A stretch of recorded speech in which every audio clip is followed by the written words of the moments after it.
Jesús defiende su identidad. Comenzó Jesús su ministerio declarando que Él era el Cristo, el Mesías, y gran disputa sostuvo Jesús, afirmando y demostrando en su ministerio que era Él el ungido de Dios, el Mesías esperado, el Hijo de Dios, el Redentor de Israel.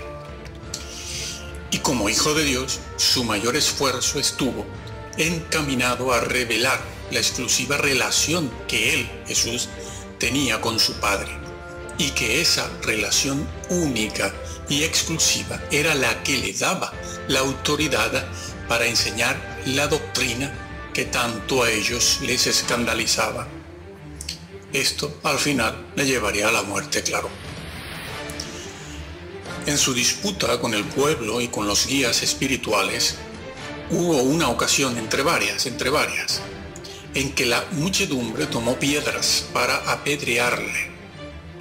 Y Jesús les pregunta, ¿por cuál obra le querían matar? ¿Por cuál obra le quieren matar? Y la gente respondió diciendo que no por obra alguna, sino porque Él, Jesús, siendo hombre, se hacía igual a Dios. Siempre fue permanente esto, El pueblo entendió bien lo que Jesús quería decir, que se hacía igual a Dios. Tan buen maestro era Jesús que la gente lo entendía bien. Jesús se hacía a sí mismo igual a Dios, lo cual para ellos sería una blasfemia. El escándalo se originaba porque Jesús declaraba ser el Hijo de Dios y que Dios era su Padre. El título Hijo de Dios era considerado divino por los hebreos, propio solo de Dios, mejor dicho, propio de la deidad, deidad mejor que divinidad. Ahora bien, ¿por qué la insistencia de Jesús en hablar de su Padre, declarando así su propia deidad? Pues porque creer en ello era y es fundamental para heredar la vida eterna.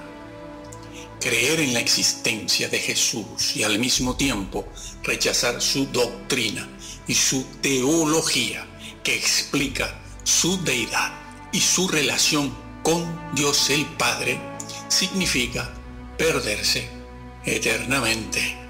Porque lo que te salva, lo que nos salva, no es la fe, no.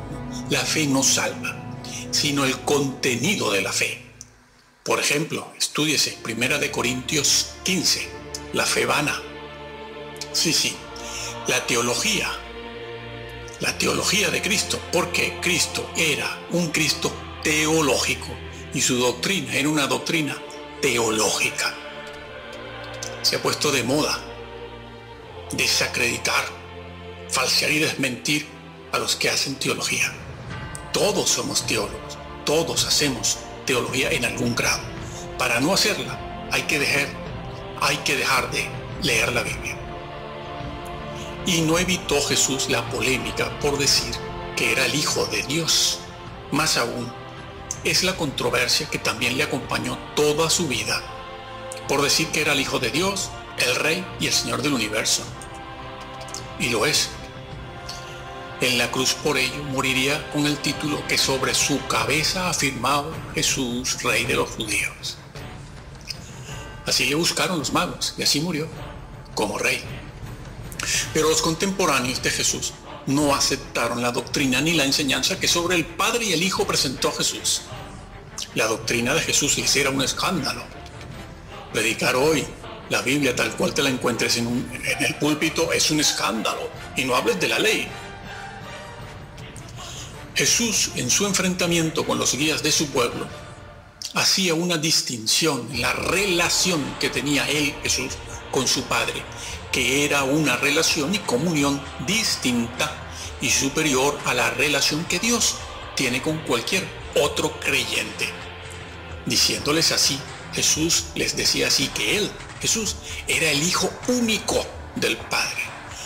Y con esto, los celos y la envidia fueron hallando lugar en la vieja naturaleza de aquellos dirigentes. Hoy hay mucha envidia, y celos en los púlpitos, que nadie predique bien, ni sea movido por el Espíritu Santo, porque alguien le va a envidiar de tener celos. Demostrando así entonces que aquellos guías, eran también hijos de Caín, que por envidia mató a su hermano. Jesús se declaraba hijo único de Dios, y él demandaba que le reconocieran como tal, como hijo único, como el unigénito, como el rey y como el Mesías. Y es vital observar que este mismo reconocimiento Jesús lo reclama de su propio Padre, como el estado de gloria en el que Jesús estaba con su Padre desde antes de la fundación del mundo. Sí, Jesús existía antes de la fundación del mundo y antes de la creación angelical. Antes de toda la creación estaba Jesús con Dios cara a cara. Juan 1:1. En el principio era el Logos, y el Logos era con Dios, y el Logos era un arcángel. De arcángel nada, por mucho que haya resucitado a Moisés, nada. Antes de la creación angelical, como dijimos. Y aquel Logos era Dios. Es decir, aquel Logos es deidad. Es Dios, tiene naturaleza divina. ¿No se dan cuenta de esto los seguidores de Elena White y los russellistas, que quieren hacer de Jesús un arcángel? No sin razón. Nacieron en el mismo siglo, casi en la misma década y del mismo tronco común, pero están a tiempo de arrepentirse. Los rabinos sabían que el Cristo que vendría sería hijo de Dios, sí lo sabían. El Redentor, el Rey de Israel. No lo ignoraban completamente. Esto se desprende de preguntas que los saduceos y fariseos le hicieron a Jesús, como la pregunta registrada en Mateo 26, donde los sacerdotes inquieren de Jesús de esta forma: dinos si tú eres el Cristo. Dinos si eres el Cristo. ¿Eres tú el Redentor que esperamos, el Rey de Israel? También debió molestar muchísimo a los líderes religiosos que Jesús pusiera el énfasis de su predicación en su exclusiva relación con su Padre, cuando usaba afirmaciones simples, afirmaciones simples no, cuando usaba expresiones teológicas, doctrinales, como el Padre está en mí. ¿Qué significa eso? ¿Te lo han enseñado? El Padre está en mí, decía él. Lo que oí del Padre, lo que vi del Padre. El Padre me envió, yo le conozco, y vosotros no le conocéis. Yo y el Padre uno somos. Yo procedo del Padre vine, del Padre salí, al Padre vuelvo. Esto debió haber molestado muchísimo. Pero esto evidencia el empeño de Jesús por ser aceptado como el enviado del Padre. La expresión, lo que oí a mi Padre, es de gran contenido doctrinal. Sí, eso es teología, es doctrina. Todo lo que enseñó Jesús se lo escuchó decir al Padre directamente. Jesús no habló por su propia cuenta, ni porque la verdad la halló leyendo algún libro. El Hijo de Dios lo oyó del Padre porque habitaba en el seno del Padre, como el feto habita en las entrañas de la madre. Esto no ocurre con ningún tipo de ángel, por muy grande que sea su graduación. Los ángeles no moran en el seno del Padre, ninguno de ellos, porque ellos no están allí. Solo el Hijo de Dios habita en el seno del Padre. Juan 1:18. Atención a esto. Los ángeles ni salen ni entran en el Padre, como Jesús dijo hacerlo. Apréndelo a tiempo. Con estas expresiones Jesús trata de hacerles entender que su doctrina no es particular, ni individual, ni de propia creación, como hombre, sino que sus palabras reflejan los hechos y las verdades, tanto temporales como eternas, y que se corresponden con las normas, leyes, preceptos permanentes que sostienen y sostendrán el universo físico, actual y futuro. Afirmaba Jesús que sus palabras no eran las de un hombre cualquiera, sino las de Dios mismo, y por ello deben ser creídas. Sí, sí. Si Cristo hablaba del cielo y del infierno es porque estas realidades existen y son tal y como Jesús las describe.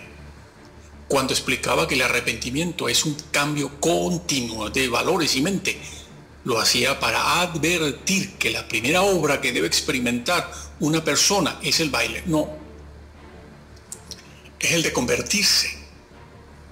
Y que la persona que se convierte es la que cambia, experimenta un cambio interno en su forma de pensar, en sus conceptos y creencias de naturaleza social y política, así. Un cambio de valores éticos morales. Esto es lo que tiene que estar continuamente experimentando la persona que un día comenzó a convertirse. Estúdiese el griego en su idioma original y en los tiempos verbales del griego original, como lo entendieron ellos. Cuando Jesús advertía sobre la necesidad de velar para no ser empujado por Satanás lejos del reino de Dios, o sorprendido por la muerte o por su venida, es porque existen leyes espirituales que protegen la salvación del creyente cuando se permanece en oración, en sobriedad y velando. Y cuando hablaba de su persona, Jesús hablaba de sí mismo, también decía la verdad. Y así muchos otros temas que tocó el Señor. Pero la doctrina de Jesús se les convirtió en un escándalo. Les estorbaba, porque además tocaba intereses personales de su cotidianidad, de su vida diaria y sus valores religiosos, de sus instituciones religiosas, de sus cultos, de sus familias que vivían del cuento, no lo sé, pero vivían de aquello, sí.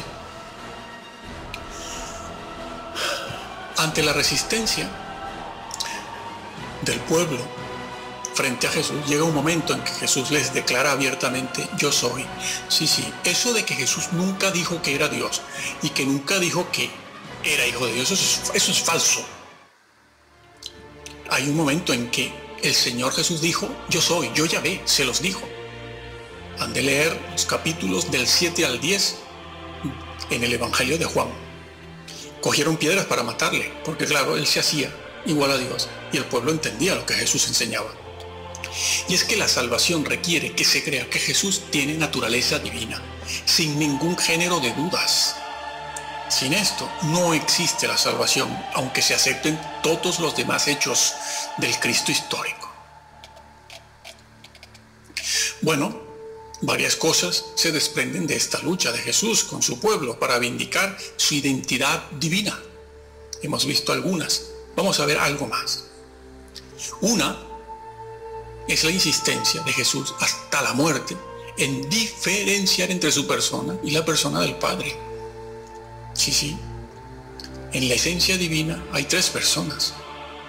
Y él buscaba la manera de hacer diferencia entre él, su persona y la persona del Padre, porque existe la tendencia a confundirlas, y a algunos creyentes les parece que todo da igual, todo da lo mismo. Claro, estamos viviendo en esa época donde se ha reducido la verdad bíblica, todo da lo mismo. Arrepentimiento es lo mismo que humildad, lo mismo que fe, lo mismo que pecado, todo da igual. Lo importante es creer. Están equivocados, ¿eh? Bueno, repito que a algunos creyentes parece que todo les da lo mismo. Total, como Dios es uno y al final siempre será uno, dicen ellos. Pero esto está lejos de glorificar al Padre y al Hijo, y lo que logra es confundir la función de cada uno de ellos, confundir la función de las personas en la deidad, no reconociendo lo que cada uno de ellos ha hecho por el otro en medio de la acción del Espíritu Santo. Porque lo que hizo Jesús por su Padre no lo ha hecho el Padre, lo hizo el Hijo. El Hijo ha vindicado la justicia de Dios su Padre, y gracias a Jesús el Padre ahora puede abrir sus brazos en misericordia y perdón, porque el problema del hombre no estaba en el hombre, estaba en Dios, que estaba airado contra el hombre, separado. El problema no es el hombre, es Dios. ¿Cómo contentamos a Dios ahora? ¿Cómo justificamos nuestra conducta? ¿Cómo nos justificaremos delante de Él? Porque Él está enojado. Pero el evangelio moderno, en lugar de poner a Dios como la verdadera persona ofendida, pone al hombre como una víctima, ¿no? En los cultos hablan de nosotros como la víctima. Somos unas víctimas, pobrecito, hemos pecado. Nuestra autoestima está por los suelos, pero eso no es evangelio. Ahora el Padre, gracias a Jesús, puede abrir sus brazos misericordiosos en perdón y redención, pero es porque el Hijo hizo algo. Otra cosa más es que es imposible tener acceso al Padre por el mero hecho de creer en la existencia de Dios, de Yahvé, o de saber que Dios es uno. Esta creencia así no salva tampoco. Y así muchas cosas más. Hoy también es necesario saber por qué el Mesías tenía que ser Dios. No es conveniente solamente decirlo o hacer una declaración como una simple afirmación que se acepta cómodamente al entrar en el templo. Una afirmación, una frase, una declaración obvia que forma parte de la religión cristiana. Esto, dicho así, no crea convicciones profundas. Mantiene al pueblo en ignorancia. Las declaraciones son fáciles de hacer y si están de explicaciones no crean convicciones. No las crean. Y así la fe está carente de contenido. Esto no salva. Y las están haciendo estas declaraciones toda clase de creyente guía espiritual. Están más ocupados en la bolsita de comida, que eso hay que hacerlo, ¿eh? Y en poner en el púlpito a los artistas. Claro. La fe se ha de conocer y se ha de explicar. Se ha de hacer apologética, tal y como se hacía en la iglesia primitiva y en los momentos de defensa de la fe. No se trata solo de creer en la existencia de Dios, sino de conocer el contenido de la fe. Jesús enseñó doctrina a aquellos que ya creían y le esperaban. ¿Qué se está haciendo en los templos? ¿Cuál es el énfasis en los cultos? ¿Cuántas veces se oye decir desde la plataforma la doctrina no salva? O esto es demasiado profundo para esta gente. ¿Saben qué quieren decir con esta gente? Lo he visto muchas veces. Con esa frase, demasiado profundo para esta gente, se refieren a las viejitas. Y los demás, no, los demás ya no necesitan saber más nada. No tienen nada que aprender y nada que hacer.